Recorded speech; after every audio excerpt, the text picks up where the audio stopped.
네,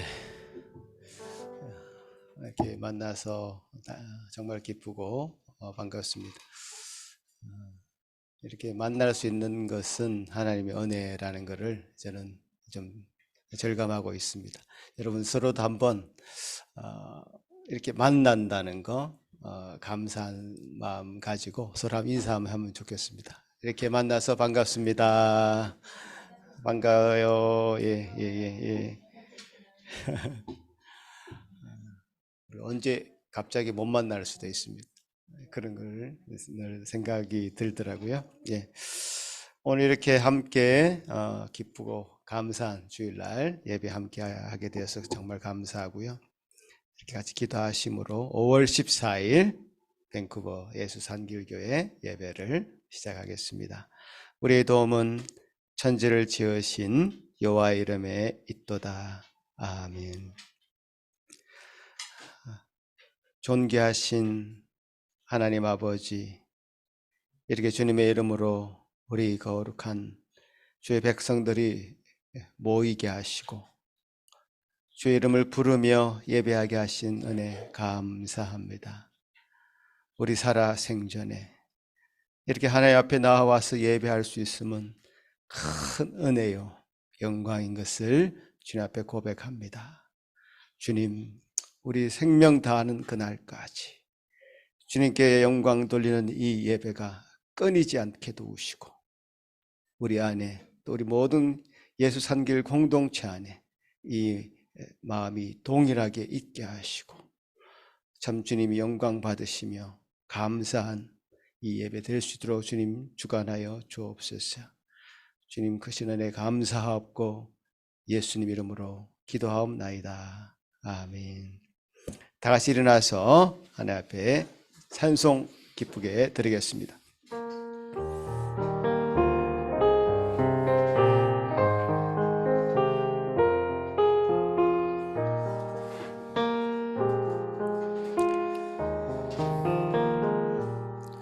큰 영광 중에 계신 주 나 찬송합니다.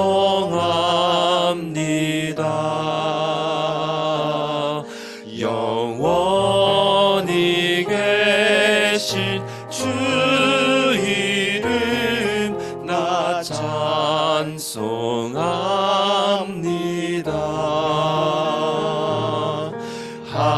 한없이 크신 능력을 나 찬송합니다.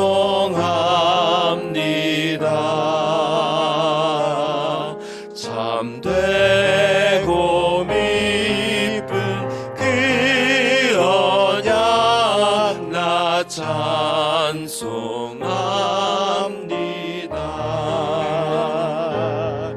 온 천지 창조하시던 그 말씀이 미소 영원히 변치 않는 줄 나 믿사옵니다.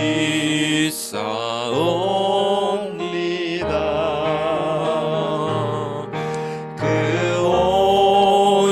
온유하신 주 음성 날 불러주시고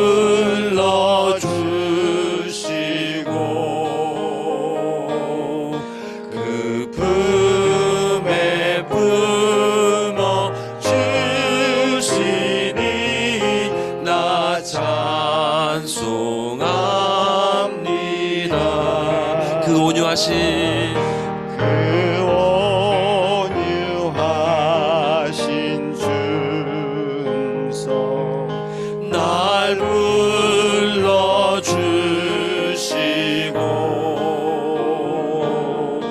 그 품에 품어 주시니 나 찬송합니다. 그 품에 품어주시니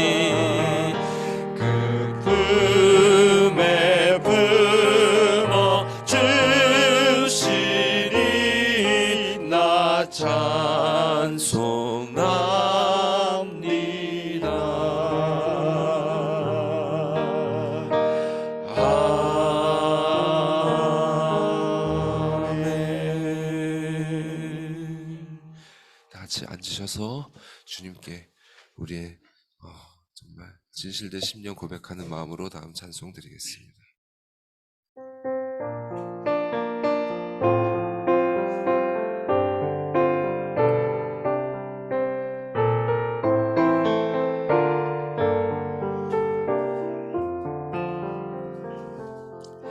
너희 마음에 슬픔이 가득할 때 주가 위로해 주시리라. 아침에 같이 빛나는 마음으로 너 십자가 지고 가라. 참 기쁜 마음으로 십자가 지고 가라. 내가 기쁘게 십자가 지고 가면 슬픈 마음이 위로받네. 때를 따라서 주시는 은혜로서 가난 심령의 힘을 얻고 주가 언약한 말씀을 기억하고 너 십자가 지고 가라. 참 기쁜 마음으로 십자가 지고 가라. 내가 기쁘게 십자가 지고 가면 슬픈 마음이 위로받네. 내가 맡은 일 성실히 행할 때에 주님 앞에서 상 받으리.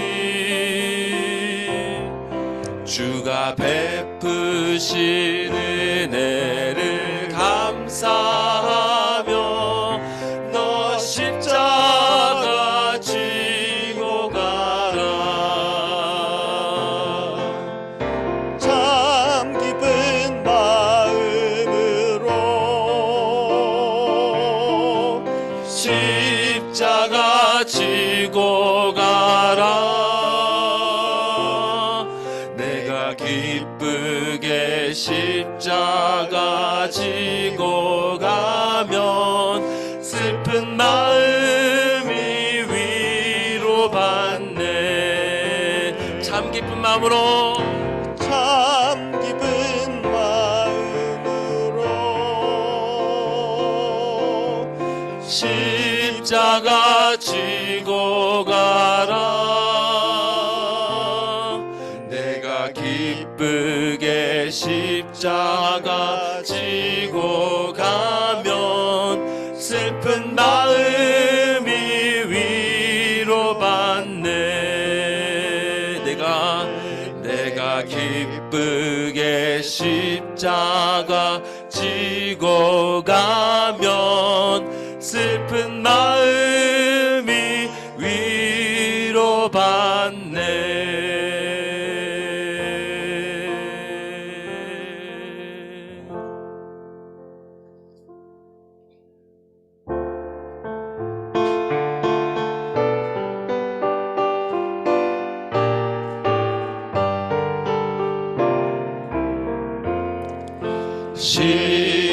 십자가를 내가 지고 주를 따라갑니다.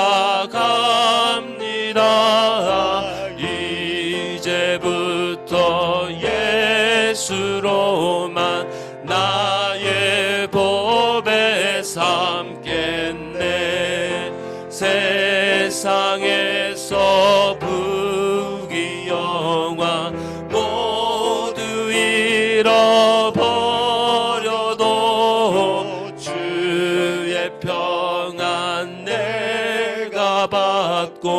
영생 복을 받겠네.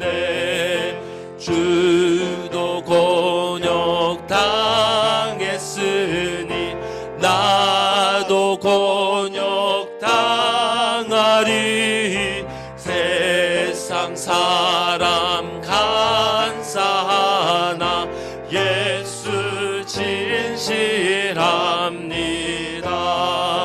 예수 나를 사랑하사 빛난 얼굴 보이면 원수들이 미워해도 염려할 것 없게. 내가 핍박당할 때 내가 핍박당할 때에 주의 품에 안기고 세상 고초 당할수록 많은 위로 받겠네. 주가 주신 기쁨 외에 기뻐할 건 무엇냐. 주가 나를 사랑하니 기뻐할 것뿐. 내가 핍박당할 때 주의 품에 안기고 내가 핍박당할 때에 주의 품에 안기고 세상 고초 당할수록 많은 위로 받겠네. 주가 주신 기쁨 외에 기뻐할 건 무엇냐.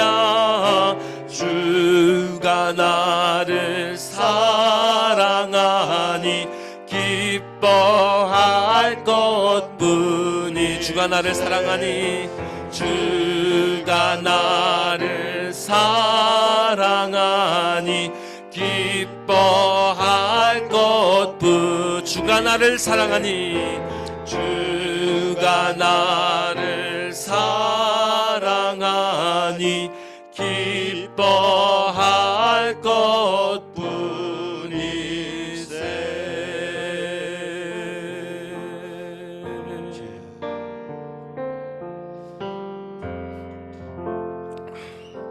이 시간 우리의 마음을 사로잡고 있던, 또 우리 마음 한켠에 자리 잡고 있던 그 모든 세상 것들, 그 모든 근심, 걱정, 고민거리들 다 주님 앞에 내려놓으시고, 주님께서 나를 사랑하신다는 그 사실 하나만이 나의 위로가 됩니다.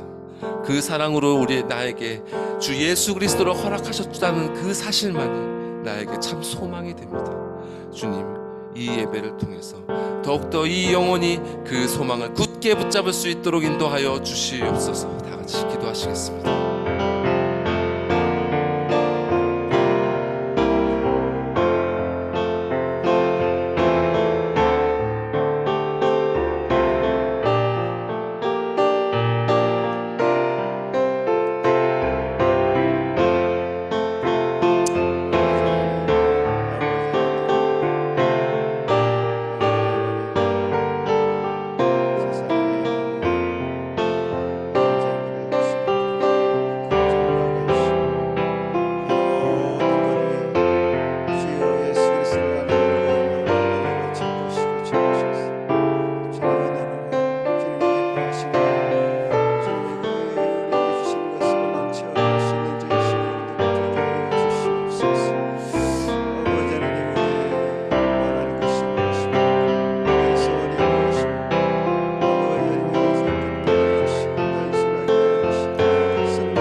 하늘에 계신 우리 아버지여, 이름이 거룩히 여김을 받으시오며 나라가 임하옵시며 뜻이 하늘에서 이루어진 것 같이 땅에서도 이루어지이다.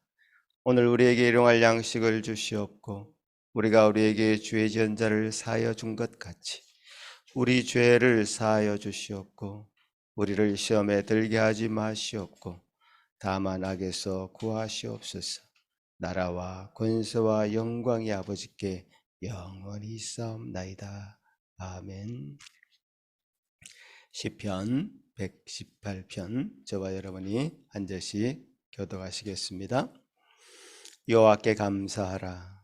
그는 선하시며 그 인자하심이 영원함이로다.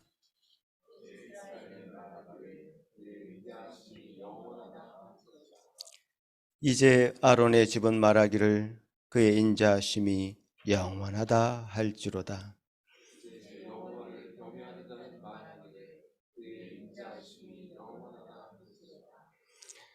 내가 고통 중에 여호와께 부르짖었더니 여호와께서 응답하시고 나를 넓은 곳에 세우셨도다.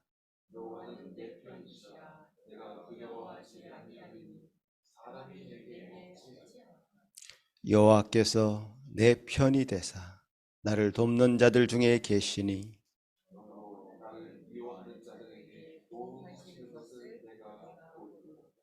여호와께 피하는 것이 사람을 신뢰하는 것보다 나으며 여호와께 피하는 것이 고관들을 신뢰하는 것보다 낫도다.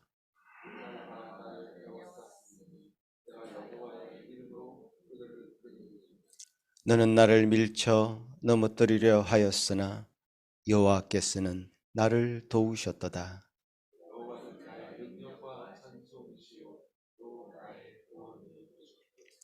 아멘. 이 시간 예배를 위해서 이정진 집사님 기도하실 때에 다 같은 마음으로 함께 기도하시겠습니다. 기도드리겠습니다. 사랑하는 주님, 우리의 삶을 주관하시고 우리의 피난처 되시는 주님을 찬양합니다. 아멘. 일주일의 삶을 감당할 힘을 주시고 감사할 수 있는 마음을 주셔서 감사합니다. 아멘. 죄인으로밖에 살 수 없는 저희를 만나주시고 회복시켜 주신 은혜 또한 감사합니다. 아멘. 오늘 주님의 인도하심 없이는 이 예배의 자리에 나올 수 없음을 고백합니다. 아멘. 상계교회에 속한 모든 성도님들이 더욱더 주님의 말씀을 사모할 수 있도록 도와주시고 주여. 지금 함께하지 못한 지체들도 동일한 은혜와 위로를 허락하여 주시옵소서. 아멘. 오늘 저희를 위해 주님의 말씀을 전해주실 이기선 목사님을 축복합니다. 아버지. 같이 예배 드릴 수 있는 것이 큰 은혜임을 고백합니다. 아멘. 주님의 말씀을 전해주실 때 성령으로 충만하게 해주시고 저희들이 주님의 뜻을 깨달을 수 있도록 마음을 열어주시옵고 아멘. 이 모든 말씀 예수 그리스도의 이름으로 기도드립니다. 아멘. 아멘.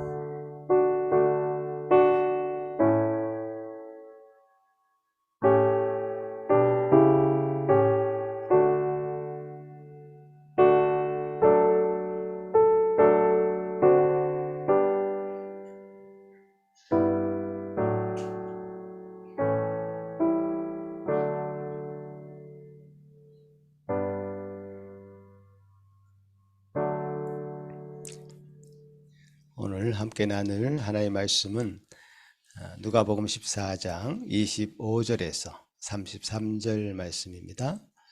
제가 봉독에 올리겠습니다. 수많은 무리가 함께 갈새 예수께서 돌이키사 이르시되 무릇 내게 오는 자가 자기 부모와 처자와 형제와 자매와 더욱이 자기 목숨까지 미워하지 아니하면 능히 내 제자가 되지 못하고 누구든지 자기 십자가를 지고 나를 따르지 않는 자도 능히 내 제자가 되지 못하리라.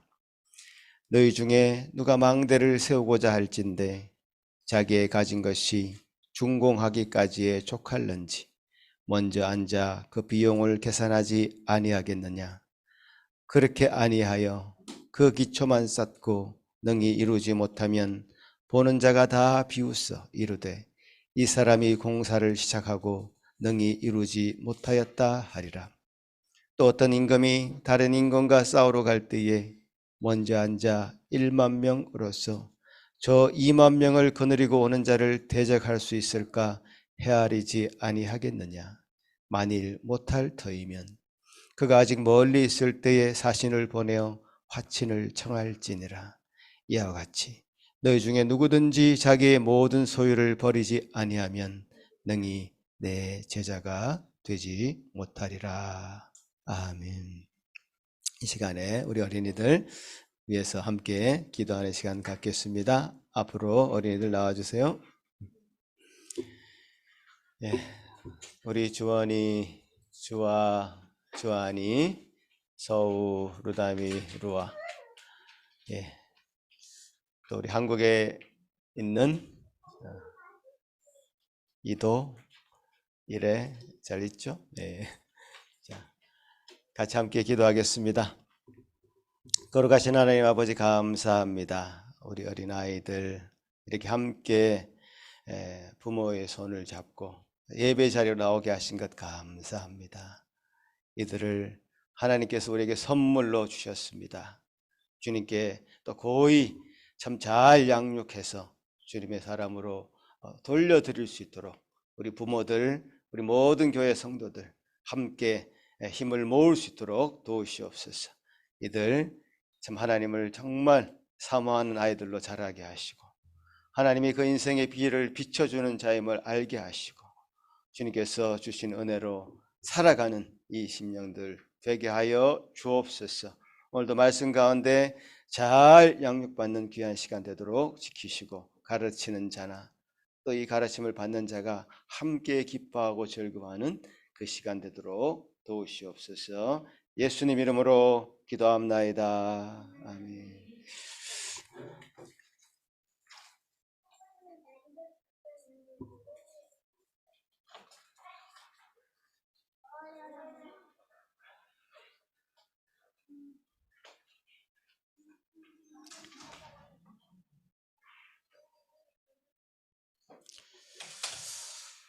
예, 여러분 많이 보고 싶었습니다. 이렇게 함께 예배할 수 있는 것이 우리 정진 주사님 그 기도처럼 좀 은혜고 감사하고 복인 같습니다. 오늘 제가 그동안 병원 생활하면서 느꼈던 많은 점과 또 말씀들 함께 쉐어하면서 주님 주신 은혜를 나누고자 합니다. 병원에 있을 때에 환자 입장이 돼 보면요, 그 의사의 말이 굉장히 절대적으로 느껴집니다. 의사가 어떤 좋은 소식을 전해주면 마음이 기뻤다가 의사가 어떤 안 좋은 얘기를 하면 또 절망하게 되고 하는 그런 환자의 심정을 제가 많이 이제 느낀 것 같습니다. 그런데요, 저에게 위궤양이라고 내가 위가 안 좋다고 진단했던 그 의사도 의사고요. 제가 위궤양이 아니고 간에 농양이 생겼다고 진단했던 그 의사도 의사입니다. 그래서 그 첫 번째 의사는 위궤양이라고 진단했던 그 의사는 어떤 자기 경험, 자기 생각의 기준을 가지고 진단했을 것이고요. 그 다음에 정확하게 진단했던 그 의사는 제 몸을 잘 관찰하고 또 기구를 사용해서 스캔해서 정확한 진단을 통해서 이제 제게 제 병을 정확하게 알려주었죠. 이제 그런 생각을 해봤습니다. 이게 진단하지 않고 또 진단이 잘못된 상황에서 그 치료를 계속 이어간다면 그 치료가 계속 진행되는 그 과정은 제 몸을 계속 상하게 만드는, 더 진행하면 할수록 더 상하게 만드는 일로 작용이 될 것이고, 정확한 진단을 통해서 했던 그 치료는 정확한 회복에 이르는 길로 가게 되는 거잖아요. 그래서 내 몸이 잘못되고 있다는 것을 느낄 때 가장 할 수 있는 최선의 방법은 이게 뭔가 진단이 잘못됐구나 하면서 빨리 원점으로, 빨리 처음 상태로 돌아가는 것이 최선의 길이다 라는 생각을 많이 해봤습니다. 잘못된 진단으로 시작된 치료가 길어지고 길어졌을 때 제가 그 치료 과정에서 받는 그 고통이 더 심해질 수 있다는 거 생각이 들었고, 늦다고 생각하는 그 순간이 가장 빠른 순간이죠. 빨리 원점으로 돌아가서 최선의 진단을 통해서 치료를 다시 시작하는 거, 그게 얼마나 중요한지 저는 생각을 많이 했었습니다. 우리 육신의 몸에 관한 부분도 그러한데요, 우리 신앙생활에 있어서의 영적인 부분도 마찬가지 같습니다. 신앙생활이라는 것은 영적인 활동이죠. 매우 신비로운 영적인 활동입니다. 그러기에 우리가 지금 행하고 있는 어떤 몸의 습관으로서 영적인 이 신앙생활을 대체할 수가 없습니다. 우리 몸에 막 익숙해져 있는 것들 있잖아요. 신앙생활 하면서 예를 들어서 이렇게 지금 여러분 예배 나왔습니다만은 이것도 하나의 습관적인 헤비트로 이렇게 할 수 있는 부분이 있고요.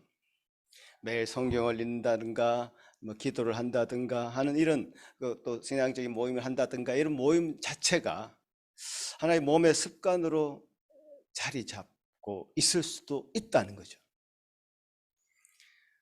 이 매우 훌륭한 습관이지만요, 겉으로 보기에는 나무랄 것이 없는 그런 습관이지만, 행동이지만, 그래서 남에게 본보기가 되는 행동이지만, 이런 몸의 습관들이 어떤 영적인 신앙으로 연결되지 않을 때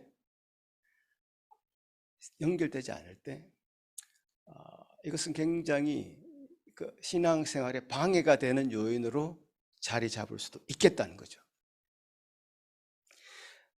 하나님과의 그 친밀감이 없는 그런 상태에서 읽는 그 성경이 오히려 우리 신앙생활에 독이 될 수도 있다. 그리고 하나님과 이렇게 친밀한 교제가 없는 예배,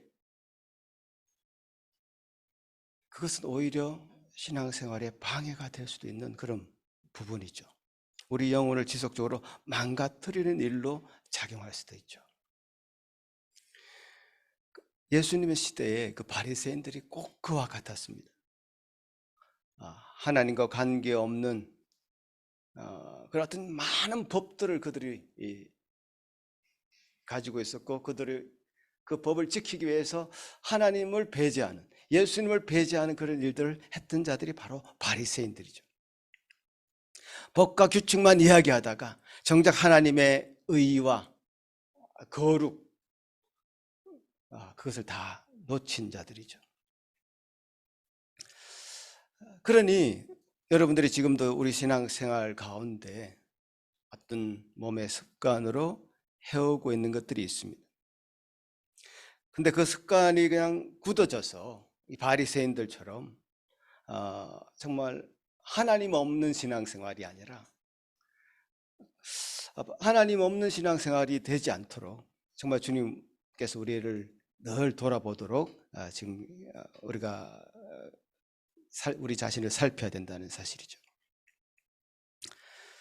그러기 위해서는 이런 어떤 습관, 몸의 습관으로 배어 있는 것들을 배제하고 하나님이 원하시는 하나님과 관계 속에서 우리가 진정한 신앙생활을 하기 위해서는 원초적인 질문을 계속 던져야 됩니다.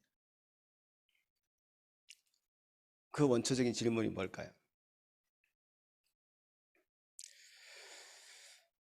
제가 한 달 동안 정말 모든 제 활동을 하나님이 중지시키셨습니다. 딱 지금 4주 제가 지금 이 자리에 못 나왔는데요, 정말 멈추게 하셨습니다. 저는 나름대로 정말 건강하다고 자부하는 사람입니다. 여러분 다 아시다시피 저는 뭐 운동을 정말 좋아하고 한 20년 축구를 했습니다. 그리고 코로나 이후로는 매주 등산도 하려고 노력하고요. 제가 입 밖으로 이런 얘기를 잘 안 했지만 우리 밴쿠버 목사님들 가운데 내가 제일 건강하다 이런 생각을 하면서 스스로 자부하던 사람이었습니다. 근데 하나님은 그 교만한 마음을 정확하게 치셨죠. 네가 건강하긴 뭐가 건강해. 예? 건강을 자신하는 게 아니야. 정확하게 그 부분을 치셨습니다. 그야말로 왕성하게 활동해야 될 제 나이에 이런 간 농약이란 정말 듣도 보도 못한 생소한 병에 제가 이제 걸린 것이죠. 2, 3일이 지나면 끝날 줄 알았습니다. 처음에는. 그래서 병원에 간 게 기뻤고 감사했습니다. 근데 그게 1주일이 되고 또 2주일이 되고 3주일이 되고 하는 그 기간이 지날 때마다 너무 괴롭다 이거는. 밤에 잠을 못 잡니다. 사실은. 예. 옆에 이제 다른 환자가 있거든요. 2인실이라 보통. 그분은 이게 좀 이게 뇌 쪽에 충격이 오신 분인데 꼼짝을 안 하고 거기 침대에 계세요. 그러면 뭐 밤에 이상한 소리를 합니다. 뭐 과음을 지르기도 하고요.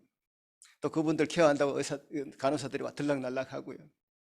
한 번은 간호사가 저한테 제가 잘 자고 있는지 제 눈에 후라시를 비추더라고요. 그것 때문에 또 깨기도 하고요. 잠을 잘 수. 그 환자가 더 되어가는 거죠. 병원에 있으면서. 아마 제 얼굴빛깔이 지금 굉장히 바뀌었을 텐데 태어나고 제가 한 8시간, 10시간씩 계속 잤습니다. 빛깔이 달라지더라고요. 제가 그때 이제 한 3주 정도 지났을 때 제가 여러분에게도 이제 그 카톡방에 공유를 했다시피 황수관 박사라고요. 아주 건강 박사입니다, 이분이. 제가 이분 강의도 되게 좋아했는데 왜냐하면 재밌어요. 건강에 대해서 많은 지식을 공유하고 사람들을 재밌게 하고 웃게 하고 건강 박사로 유명했던 황수관 박사가 연세대 의대 교수님이었는데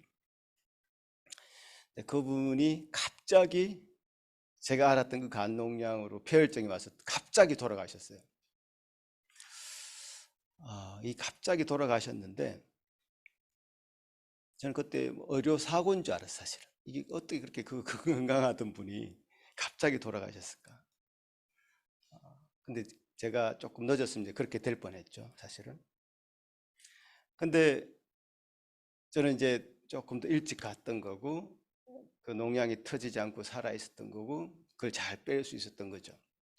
그 분의 이야기를 듣고 나서 정말 저는 이게 심각하구나라는 사실을 알게 됐고 그런 심각성을 이제 얘기하는 중에 의사가 또 저에게 조금 좋은 얘기를 했습니다. 내 간이 안 좋은 건 아니다. 간이 안 좋은 건 아니고 간은 괜찮은데 그게 그냥 농양이 생긴 거다. 예를 들면 이런 거죠. 제 팔뚝에 종기가 하나 났어요. 그럼 이 팔뚝이 건강하지 않기 때문에 이 종기가 난 게 아니고 그냥 그 팔뚝에 그냥 종기가 난 거죠. 그래서 그 이야기를 듣고 기분이 좀 좋아졌습니다, 사실은. 그런데요, 이게 더 무서운 거예요. 알고 가만히 생각해보면 더 무서운 거예요. 내가 건강을 지키겠다고 뭔가를 하는 그 노력 자체가 참 쓸모없는 것이다. 나는 뭐 간이 지속적으로 나쁜 행동을 하지 않았기 때문에 나는 괜찮다고 생각했지만 그냥 거기 뭐 세균이 자리 잡은 거고 조금 제가 무리해서 아마 면역이 떨어졌은 그 순간에 세균이 정식했을 것이고 그래서 이제 거기 데미지를 입은 거죠. 알 수가 없는 거예요. 하나님 앞에서 나의 끝, 뭐 이 세상의 종말도 있지만 개인적인 종말을 늘 생각하게 될 수밖에 없는 그런 일들이 제가 있었죠. 종말을 생각하다 보면요, 굉장히 생각이 단순해집니다. 선명해집니다. 내가 지금 추구해야 될 것이 뭔가를 생각하게 되죠. 그러면서 원초적인 질문을 던지게 되죠. 그 원초적인 질문이 뭘까요? 내 자신이 정말 누군가? 난 정말 어떻게 살아야 되는가? 또 어떻게 죽어야 되는가? 굉장히 원초적인 질문 앞에 서게 되더라고요. 삶이란 것은 그렇게 우리가 생각하는 것만큼 그냥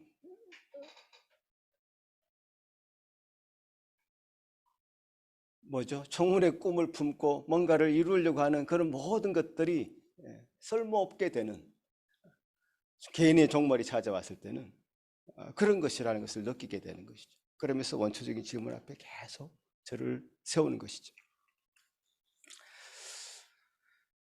나는 어떤 사람인가? 하나님 내게 어떤 의미를 가지고 있는가? 내가 지금 신앙생활하는 이것은 과연 어떤 의미를 가지고 있는가? 내가 지금 드리는 예배는 과연 어떤 마음으로 예배 드리고 있는가? 굉장히 단순해집니다. 정신이 맑아지고 지금까지 읽었던 성경도 다르게 보입니다. 만나는 사람들이 다르게 보이고요. 매 시간 너무나 이게 소중해지는 겁니다. 내가 지금이라도 종말을 맞이한다면, 내일이라도 내게 종말이 찾아온다면 다 놓고 갈 수 있는 그런 마음으로 살아야 되겠다라는 그런 시각으로 제 자신이 바뀌더라고요. 그러니 매일 하루하루가 소중하지 않겠습니까? 감사하지 않겠습니까? 그 하루가 선물이 되지 않겠습니까? 그러면서 제가 오늘 이 본문을 만났습니다. 이 본문 여러분 다시 한번 제가 오늘 PPT 하나도 없습니다. 본문 다시 한번 비춰주시면 이 본문을 만났는데요. 제가 빠르게 한번 다시 읽어보겠습니다. 수많은 무리가 함께 가서 예수께서 돌이키서 이르시되 무릇 내게 오는 자가 자기 부모와 처자와 형제와 자매와 더욱 이 자기 목숨까지 미워하지 아니하면 능히 내 제자가 되지 못하고 누구든지 자기 십자가를 지고 나를 따르지 않는 자도 능히 내 제자가 되지 못하리라. 너희 중에 누가 망대를 세우고자 할진대 자기의 가진 것이 준공하기까지 족할는지 먼저 앉아 그 비용을 계산하지 아니하겠느냐. 제가 이 본문을 얼마나 많이 봤을까요? 아마 100번도 넘게 봤을 겁니다. 설교도 했을 것이고요. 지난번에 재직 훈련할 때 이 본문 가지고 제가 가르쳤던 기억도 납니다. 여러분 기억나시죠?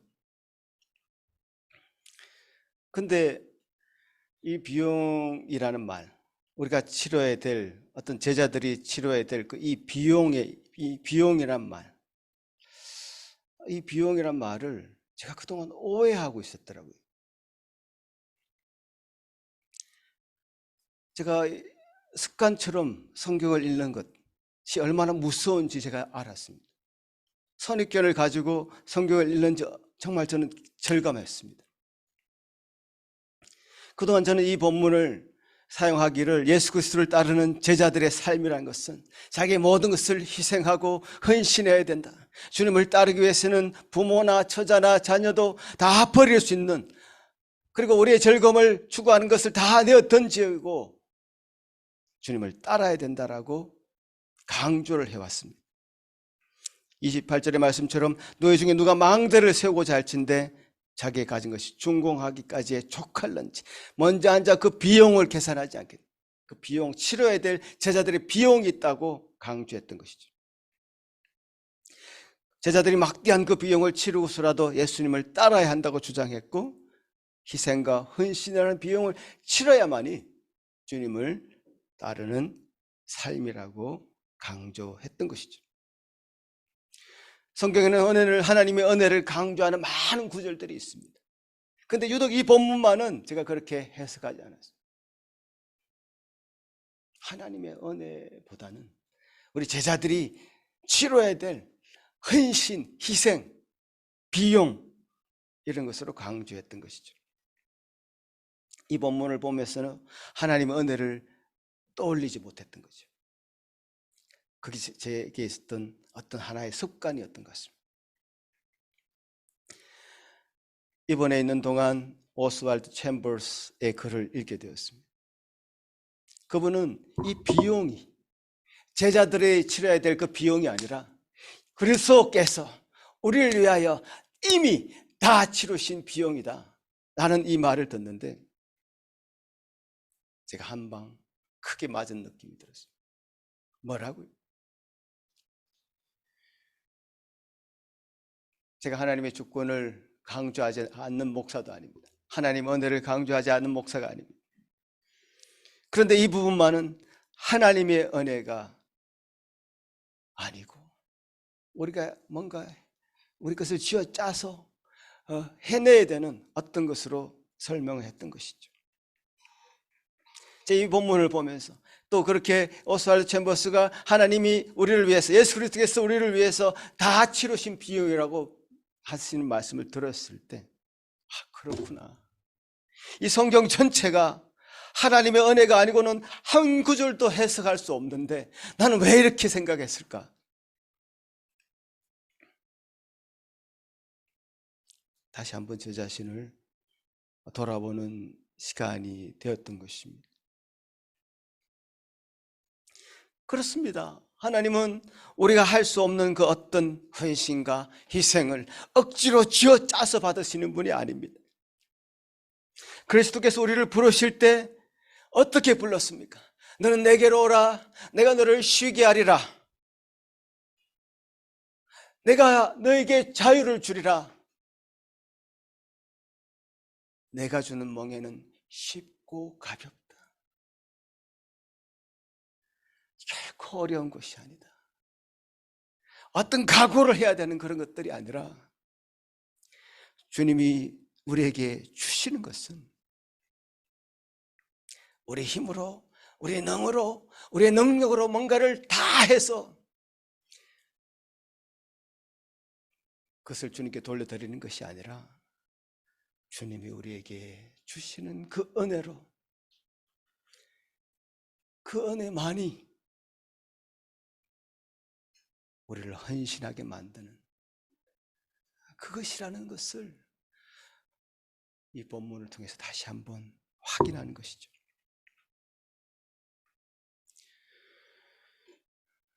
이 비용, 제자들이 치러야 되는 이 비용, 우리들이 그 비용을 치러야 된다고 하는 그 순간 우리 몸에 힘이 들어갑니다. 노력해야 되고 헌신해야 되고 희생해야 되는 것이 신앙생활이야. 그래 그거야 하면서 인간적인 노력도 들어가고요. 자기가 그만큼 노력했기 때문에 자기 자랑도 나타나고요. 그만큼 애썼기 때문에 보상 심리도 있게 되고요. 이런 것으로 우리 신앙생활은 점점 망가지고 있다는 사실을 저는 제 자신을 보면서 또 많은 그리스도를 믿는 성도들의 삶을 보면서 다시 한번 확인하게 된 것이죠. 물론 인간적인 노력으로도요 자기 전 재산을 갖다 바치는 사람도 있습니다. 부모 처자 다 버리고 신앙생활을 할 수도 있습니다. 어떤 고난을 감수하고서라도 심지어 목숨을 내놓고서라도 그렇게 하는 사람들이 있습니다. 근데 하나님은 그걸 원하시지 않는다는 것을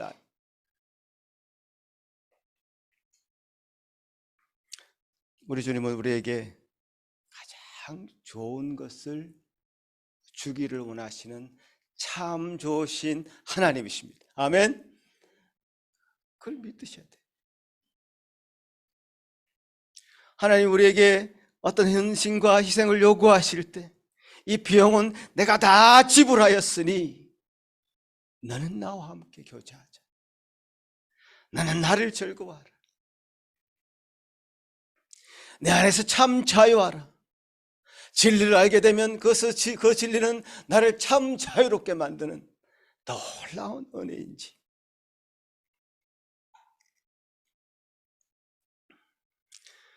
우리가 참으로 하나님을 만나면요 그 안에서 하나님이 주신 진리로 말미암은 자유와 기쁨을 누리게 되지 내가 정말 애쓰는구나, 내가 지금 헌신하는구나, 이런 생각이 들지 않는단 말이죠.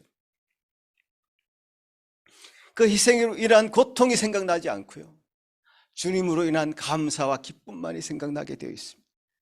사도 바울, 그는 40에 하나 감한매, 즉 39대의 매를 5번이나 맞은 사람입니다. 동족들로부터 죽음의 위협 앞에 늘 있었습니다. 감옥에 갇히기도 했고요, 전도 여행 중에는 배를 타고 가다가 풍랑으로 죽을 뻔하기도 하고.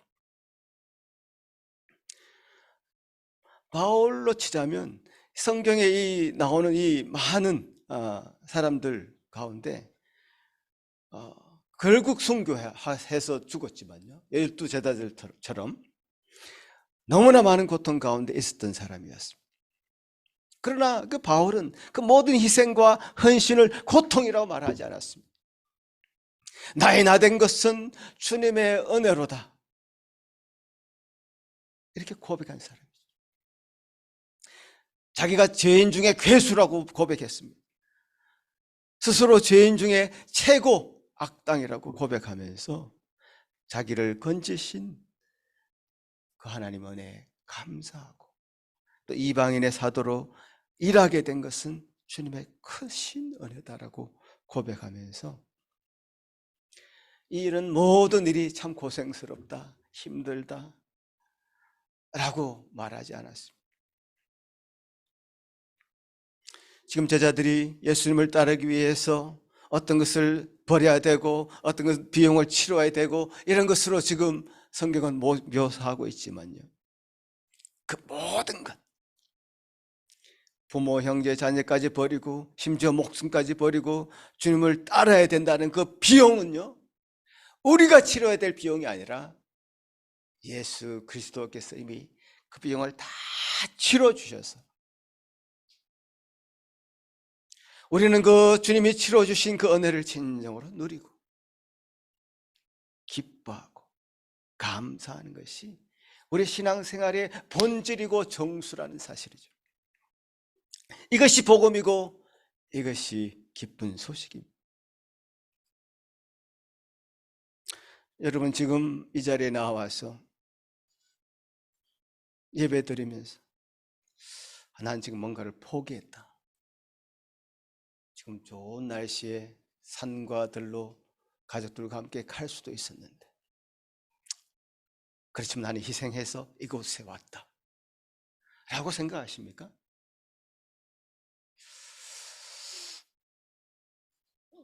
이런 작은 하나까지도 우리가 생각해야 됩니다.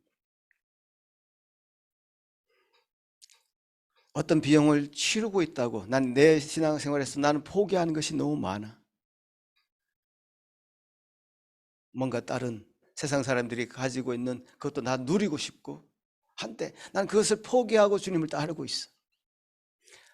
그 고통스러워. 하지만 예수님을 따를 거야. 그것을 각오하고 내가 따를 거야. 이런 생각과 주님을 따르는 것이 참으로 기쁘고 감사하고 주님 주신 은혜로만 내가 이 기쁨을 간직하고 신앙생활을 할 거야 라고 하는 생각과는 전혀 차원이 다른 신앙생활이 될 것입니다. 주님께서는 우리가 치러야 될 그 비용을 이미 십자가상에서 다 치르셨습니다. 주님이 우리에게 요구하시는 것은 내가 행해야 될 그 어떤 습관적인 신앙생활이 아닙니다. 진정으로 하나님과 교제하고 그분을 즐거워하는 것입니다. 우리 신앙이 어떤 그 형식으로 습관적으로 행해지는 그 어떤 과정, 그러니까 신앙이 석회화된다 할 수 있죠. 신앙이 석회화된다. 그 과정에는 반드시 우리의 의가 자리 잡고 있습니다. 나는 이 정도면 신앙인으로서 괜찮은 사람이야. 나는 어느 정도 헌신하고 있고 희생하고 있어. 그래도 이 교회에서 내가 없으면 안 돼 라고 생각하고, 그런 생각들이 오랫동안 우리를 지배하고 있다면 여러분 스스로를 하나님 앞에서 다시 진단해야 됩니다. 처음 상태로 다시 돌아가야 됩니다. 진단이 잘못됐을 가능성이 있습니다. 빠르면 빠를수록 좋습니다. 다시 처음으로 돌아가서 우리가 더 자신의 의로 신앙생활의 탑을 쌓기 전에 다시 돌아가야 됩니다.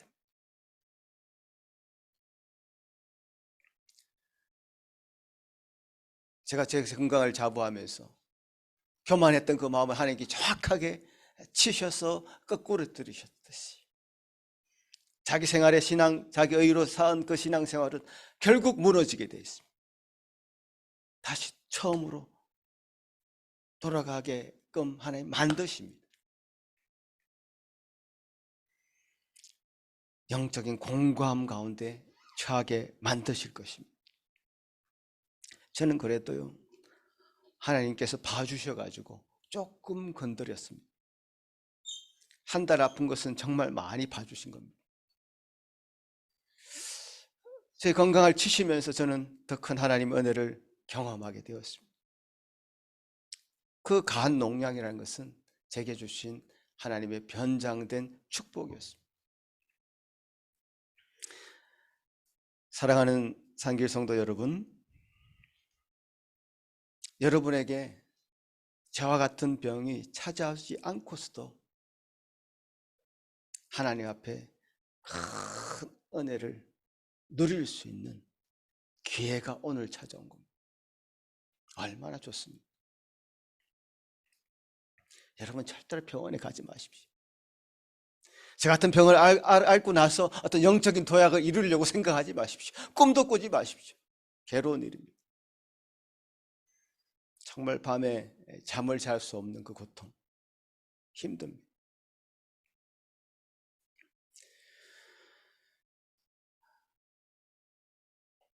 물론 우리 뜻대로 안 되겠죠. 우리는 연약하니까요, 병원에 갈 수도 있고 그렇습니다. 그러나 그런 기회를, 다른 기회를 찾지 마십시오. 오늘 여러분이 은혜 받을 만한 때고 구원 받을 만한 때입니다. 말씀을 통해서 주시는 하나님의 은혜를 충만히 누리시는 여러분이 되시기를 간절히 바랍니다. 하나님 안에서 그분을 따르는 이 신앙생활이 참으로 자유롭고 기쁘고 즐거운 생활 되기를 축원합니다. 주님은 여러분을 자녀처럼 사랑하십니다. 그 주님의 품 안에서 아이처럼 기뻐하고 즐거운 신앙생활 하기를 간절히 바라며 축원합니다. 기도하겠습니다. 거룩하신 하나님 아버지, 참 감사합니다.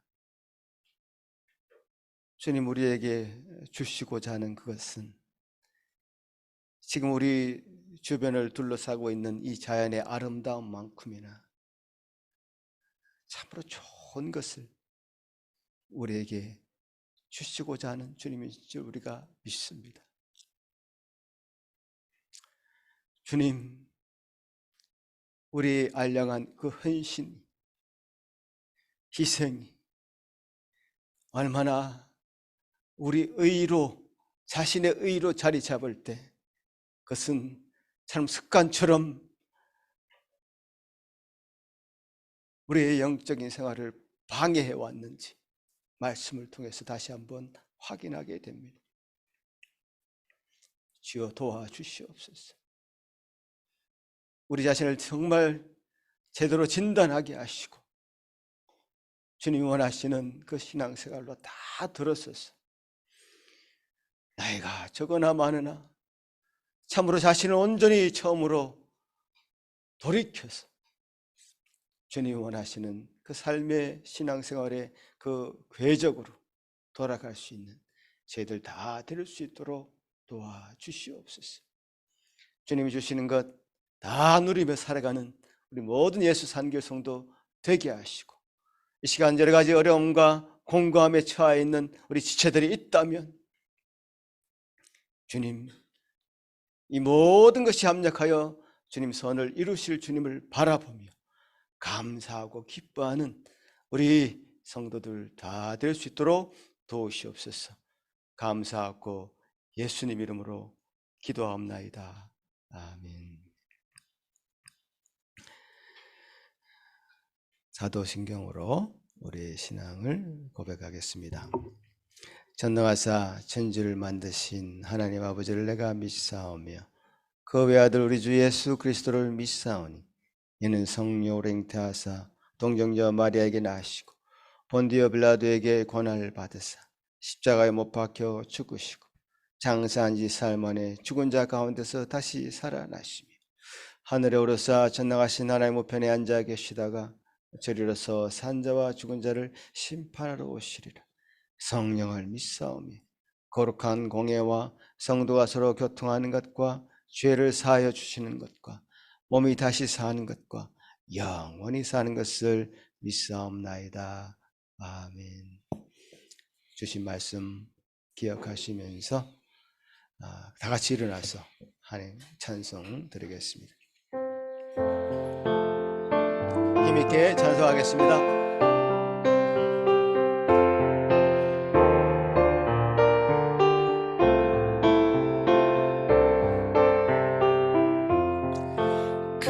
큰 일을 행하신 주께 영광, 이 세상을 사랑해 주오셨네.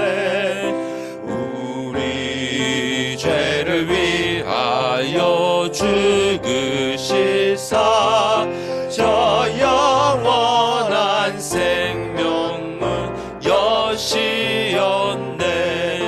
우리 주 높이세 귀한 말씀 듣고 우리 주 높이세 모두 기뻐하며 주 예수님이 믿어 하나님께 그 행하실 큰 역사 찬양하세. 그 큰 일을 행하실 하나님께 주 예수님 인하여 기뻐하네. 주 예수님 우리가 만날 때에 그 기쁨을 어디에 비하리요.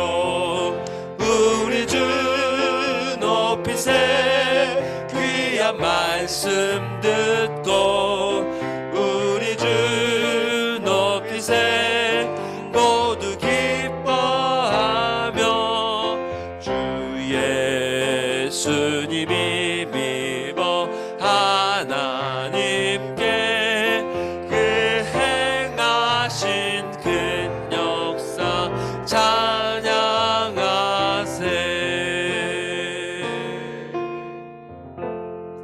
할렐루야. 감사합니다. 우리에게 행하신 그 놀라운 역사, 우리를 위하여 치르신 모든 그 비용, 주님 감사하며 우리가 주님의 은혜로 받겠나이다. 아버지 하나님 감사합니다. 우리가 지금 하나님 앞에 나와서 드리는 이 모든 예물조차도 주님 우리가 치르는 어떤 그 비용이 아니라 주님께서 주신 그 놀라운 은혜에 대한 보답이며 감사함이며 기쁨으로 드리는 것인 줄 알고 주님 감사와 영광 돌립니다. 우리 삶 가운데 이런 기쁨으로 가득가득 채워지는 모든 성도들 그 일주일의 삶 되도록 주님 함께하여 주옵소서. 예수님 이름으로 기도합나이다. 아멘. 자리에 앉으시겠습니다.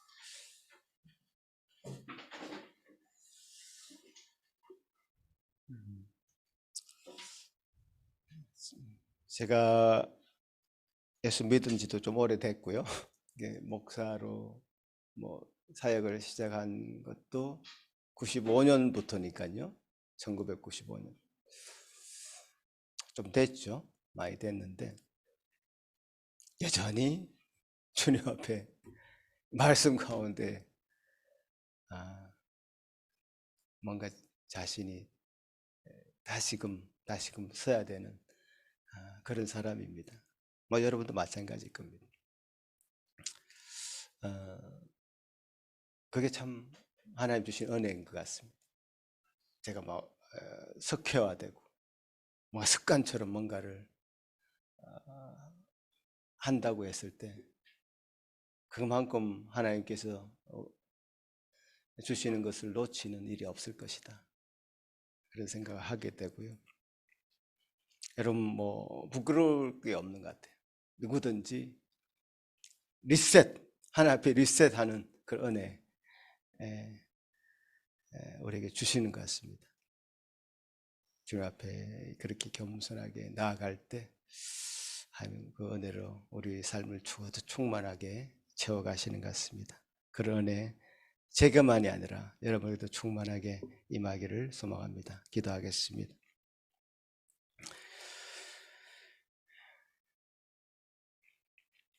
이제는 우리 주 예수 그리스도의 크신 은혜와 주 예수 그리스도의 놀라우신 그 사랑하심과 성령 하나님의 놀라웠고 교통하시는 그 은사가 이제 주님을 따르되 참으로 기쁘고 감사하고 즐겁게 따르기를 소망하는, 하나님의 놀라운 은혜를 누리고 살아가는, 그것을 소망하고 바라보는 여기 머리 숙인 모든 성도들 위해, 그 가정들 위해 지금부터 영원토록 함께 있을지어다. 아멘.